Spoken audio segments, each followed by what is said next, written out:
What's good? This is Noah from Highsnob, and today we are here with Chris from Christine and the Queens. How are you? I'm good, yeah, thank you. I was fortunate enough to see you yesterday, and the crowd was insane. True. We kind of, even on stage, we kind of noticed the difference of energy, and yesterday evening, warmth was coming our way right away, so we were like, cool. I mean, yeah. But to go back, so you are from France, obviously? Yep. Well, not obviously, but...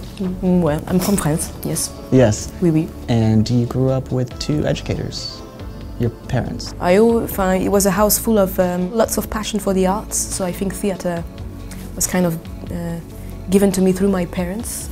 And when I grew up, I wanted to actually be a stage director before I dove into music. And I think I envisioned sometimes even the gigs and the music with the perspective of someone who loves the stage designing and directing. I think I like not to choose between different disciplines, and that's probably why I'm working on shows with dance and sometimes quite fragile effects that are almost a bit theatrical. When did you make the decision to focus just on music? Well, not just on music, but really make that your main point?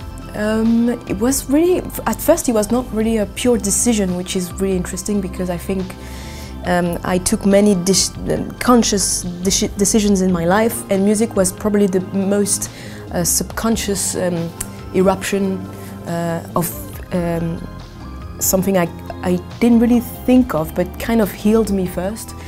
Because to contextualize a bit, music arrived in my life really fully as a writer when I was really low. And before I was obsessed with music, but I had more a relationship of a customer or someone who would be watching it from afar. I was just loving music, but I couldn't see myself writing a song. And when I was quite low, I met some drag queens in London, and they actually encouraged me to use the music. They were like, you seem to be obsessed with music, so why don't you just try to write a song? And I was like, no, I'm not going to do that. And since they were all about empowerment, they were like, you're just shying away from doing something you obviously want to do. I was like, no. But they were actually right. Yeah. And I started I bought myself a computer, and I just like opened GarageBand and I wrote my first track, and I was like, it was a bit like, I can't believe I didn't do that earlier.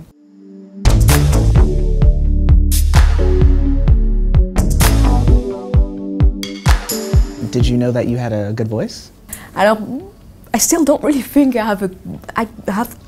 It's a complicated relationship to my voice. I mean, a shrink would be thrilled, would be like, I see my voice as something elastic I can constantly try to alter, but I never thought I had a great voice, no. I'm getting more confident with it as I keep on working on it, because I kind of discover more and more of it. And during the show, you talk to the crowd a lot, which is great. Yeah. And you talk about how you really wanted to fit in at a certain point. So when did you start to feel like you wanted to find a group of people that you meshed with? I think it was even more an idea of, at some point I had to let go of that will to please, which can become a disease at some point. And I think I'm going to open the feminist book, but I think as girls also we are taught to please so much that we kind of sometimes disappear in the idea of pleasing someone else instead of focusing on what we really do want. And I remember like my early 20s as a nightmare of fears and self-doubt, and yeah, I was so scared of not being desirable, because then you're surrounded with also a really normed standards of beauty, right? So you flip through pages and you see like unrealistic standards of beauty, and you kind of internalize it. And I was feeling a bit different, and I even myself felt that my tastes could be different from that, but I was just like, I couldn't help but be totally erased by those norms. And I think when I decided to write the first song, I met the drag queens and I chose to be named Christine. I was like, this is the end of all that. I'm too exhausted of being ashamed and of shrinking. It's exhausting. Of course. So you started making music with this kind of freedom of, I don't care what anyone thinks. Yeah. I'm just going to go right into it. Yeah. And so I saw an interview you did with Nylon where you were saying that Christine and Chris are even different. Yeah, because, well, Christine was the character I invented like 8 years ago now. Mm-hmm. And Chris, I'd say it's the latest iteration of who I am. I think through my stage characters, there is not something as so much as a construction. It's actually more a shy person's technique. Mm-hmm. I'm just naming myself differently so I can actually be really exposed. I think there is a sense of genuine exposure that I have through my stage character that sometimes I don't have in life because I'm filtered with fears and, I don't know, shyness. And so when I started to write the second album, I was like, actually, I still have the same obsessions and the same, because I'm desperately the same person, but I kind of changed also. I'm older. I'm empowered also through my work, which is something that I discovered with the first album. Mm-hmm. My body changed. I do feel like I can tackle new issues and live new desires. So I was like, I can't really keep Christine as it is. I have to make that character evolve. I am out for a walk and I will not be back till the staining my skin. And gender neutrality, that's something that you stand by 100%. And and you want to change masculinity.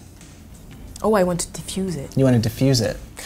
Well, I want to question everything. Mm-hmm.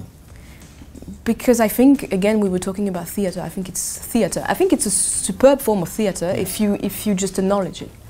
I think it can be harmful if you just consider that this is a given and this is like the only way. The only way to do it. I think, and I was made to think of it as theatre because when I grew up, I didn't feel comfortable in either way of performing identity. Like the over-performance of femininity I felt uncomfortable with, but I was not a man either, so I was like, where am I standing in that?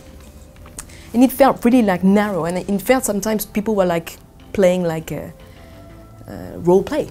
And I was like, how come it feels so unnatural to me? And I think, well, then I read books and I was like, oh, probably I don't feel like I'm fitting in that bipolar system, and I'm somewhere in between. And I do want to work my femininity differently. And sometimes I feel my femininity is blossoming with some codes of the masculine world.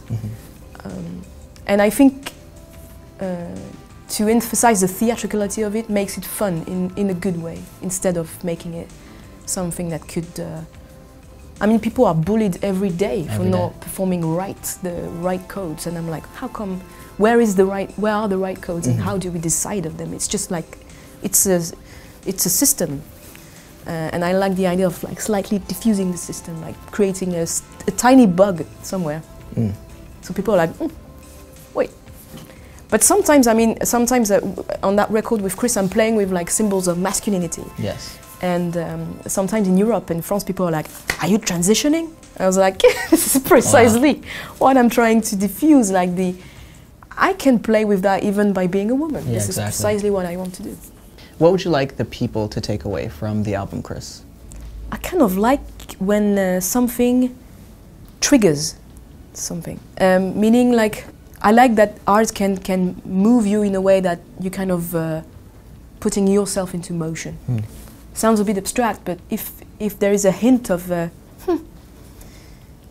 more freedom, or I mean, sometimes people come up to me and say, Chris made me do this.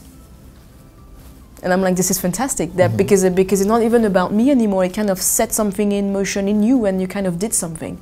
So it's like I was only a hint or a trigger or like the spark that kind of ignited something else. Yeah. And this album is so much about craving for more and not being afraid to say it. Like, I do want more and I feel like this, and there is a sense of empowerment with this album. And I hope probably it kind of triggers something in someone else, like, actually I want to eat that, or like I want to talk to that person, or create emotion somewhere. Yeah. That'd be cool. That'd be cool. I'm sure that's happening right now. Hopefully.